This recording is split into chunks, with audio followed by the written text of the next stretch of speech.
সরকারের পক্ষ থেকে ক্ষমতা পায় এরা অপব্যবহার করে 2 কোটি আর 2.5 কোটি টাকার কুরবানির পশু ক্রয় করতে গিয়ে ধরা খেয়েছে। এটাও তো খবর না নিলে কেউ ধরবেও না, প্রচার হয়ে গেছে এই জন্য ধরতেছে। অন্যথায় জায়গায় জায়গায় এমন অপব্যবহার, এমন কি অনিয়ম বা দুর্নীতি যাই বলেন, জায়গায় জায়গায় চলতেছে, প্রকাশ্যে চলতেছে।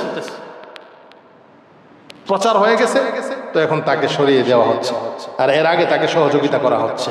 আপনারা ঠিক বললেও ঠিক, না বললেও ঠিক। কি বলেন? যে উপরস্থ সে কি আগে থেকে জানে না এখানে অনিয়ম চলতেছে? জানে। এখন প্রচার হয়ে গেছে, বদনাম হয়ে যাবে, বাস। এটা কি ইজ্জত? যে ইজ্জত কামাইতে গিয়ে সেটা আমার নিজের দেশ ছাড়তে হচ্ছে, এটা কিসের ইজ্জত? নবীজি সাল্লাল্লাহু আলাইহি ওয়াসাল্লাম সকলের সামনে ঘোষণা করে দিয়েছেন যে মানুষ 2 প্রকার। এক প্রকার মানুষ হবে বাররুন, নেককার, খোদাভীরু। তো এই গুণের অধিকারী যে হবে, আল্লাহর রাসূল বলেন, সে দুনিয়ার সকলের কাছে সম্মানিত হতে নাও পারে, কিন্তু আল্লাহর কাছে সে সম্মানিত। সুবহানাল্লাহ, কারীমুন আলাল্লাহ। আর আরেক প্রকার মানুষ, সে ফাজের, ফাসিক, পাপিষ্ট। আল্লাহ রাসূল বলেন তার মালের কারণে, তার বংশীয় মর্যাদার কারণে, তার পদমর্যাদার কারণে, তার অবস্থানের কারণে দুনিয়ার কিছু সময় হয়তো তার আধিপত্য থাকতে পারে। আমাদের চোখে আমরা দেখব যে তার অনেক মর্তবা, অনেক মর্যাদা।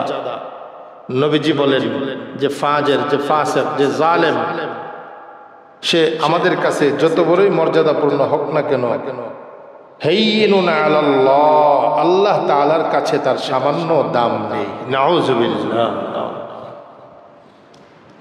এই মর্যাদা, এই ক্ষমতা, এটার কি দরকার?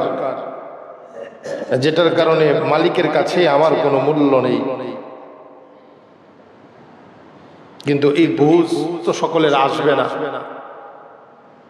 আর এই বুঝ সুস্পষ্ট আমার সামনে যে আল্লাহর কাছে দামি না হলে আমার এই ক্ষমতা, আমার এই ধন সম্পদের যে মর্যাদা, এটা কতক্ষণ? যতক্ষণ জানটা আছে, সুস্থ আছে।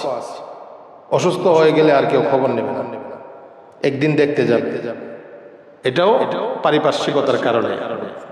এরপরে প্রতিদিন আয়সা দেখবে, প্রতিদিন যে আমার আশপাশের বন্ধু বান্ধব আসতে আর আসবে না, এটা তো পরীক্ষিত। স্ত্রী স্বামীর খেদমত করে না, বেশি অসুস্থ হইলে স্ত্রী স্বামীকে ছেড়ে চলে যা, প্রকৃতপক্ষের স্ত্রী না হইলে। আর আমার সহপাঠী এরা আমাকে প্রতিদিন খবর নিবে। এটা হলো কিছুক্ষণ সময় যে আল্লাহ তাআলা আমাকে একটু কিছু দিয়েছিল, শক্তি, ক্ষমতা, এটার একটু বাহাদুরির কারণে কেউ কেউ আমাকে মহব্বত করছেন, আমার এই ক্ষমতাটাকে মহব্বত করছে। ক্ষমতা শেষ। দেখেন না দেশ ছেড়ে পালাইতেছে। এটা কোনো ইজ্জত হইল? এটা কি ইজ্জত? যে ইজ্জত কামাইতে গিয়ে সেটা আমার নিজের দেশ ছাড়তে হচ্ছে, এটা কিসের ইজ্জত? এটা শুধু সরকারি কর্মকর্তার ব্যাপারে চিন্তা করলে চলবে না, রাষ্ট্রীয় প্রধান যারা আছে তাদেরও চিন্তা করতে হবে। আল্লাহ তাআলা আমার কাছে ক্ষমতা দিছে, এরা যেমন এদের সরকারের পক্ষ থেকে ক্ষমতা পায় এরা অপব্যবহার করে 2 কোটি আর 2.5 কোটি টাকার কুরবানির পশু ক্রয় করতে গিয়ে ধরা খেয়েছে। এটাও তো খবর না নিলে কেউ ধরবেও না, প্রচার হয়ে গেছে এই জন্য ধরতেছে। অন্যথায় জায়গায় জায়গায় এমন অপব্যবহার, এমন কি অনিয়ম বা দুর্নীতি যাই বলেন, জায়গায় জায়গায় চলতেছে, প্রকাশ্যে চলতেছে। প্রচার হয়ে গেছে তো এখন তাকে সরিয়ে দেওয়া হচ্ছে, আর এর আগে তাকে সহযোগিতা করা হচ্ছে। আপনারা ঠিক বললেও ঠিক, না বললেও ঠিক। কি বলেন? যে উপরস্থ সে কি আগে থেকে জানে না এখানে অনিয়ম চলতেছে? জানে। এখন প্রচার হয়ে গেছে, বদনাম হয়ে যাবে, বাস। আমার কথা হইল, এই সামান্য একটু ইজ্জত আর সম্মানের জন্য দুনিয়াতেই এত বড় লাঞ্ছনা, দেশ ছাড়তে হচ্ছে। আহা, আমি আর্টিকেলে দেখলাম যে ছেলেকে অস্বীকার করে দিতেছে। এটা ইজ্জত না।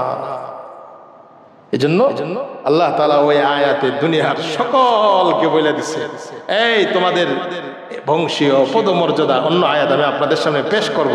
আজকের আলোচ্য বিষয় হলো আত-তাফাখুর বিল মাল, মাল, ধন, সম্পদ, অবস্থান, ইজ্জত নিয়ে ফখর করা, এটাই আজকের আলোচ্য বিষয়। একটু আমাদের মাঝে নেই যে আমরা কোনটা নিয়ে ফখর করব।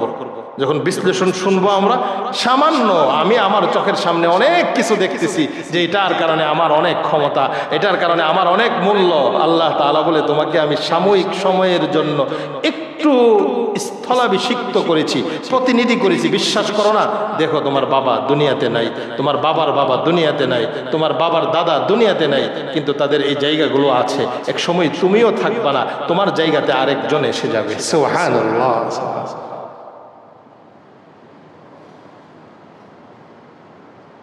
এই জন্য এগুলো ইজ্জত নয়। তো আল্লাহ তাআলা ঘোষণা করে দিয়েছেন ইজ্জত, সম্মান, এটা হলো আল্লাহর ভয়। বলেন এটা কি ভাই? আল্লাহর ভয়। আল্লাহর ভয় থাকলে রাষ্ট্রের সম্পদ এভাবে কেউ নেবে না, আত্মসাৎ করবে না।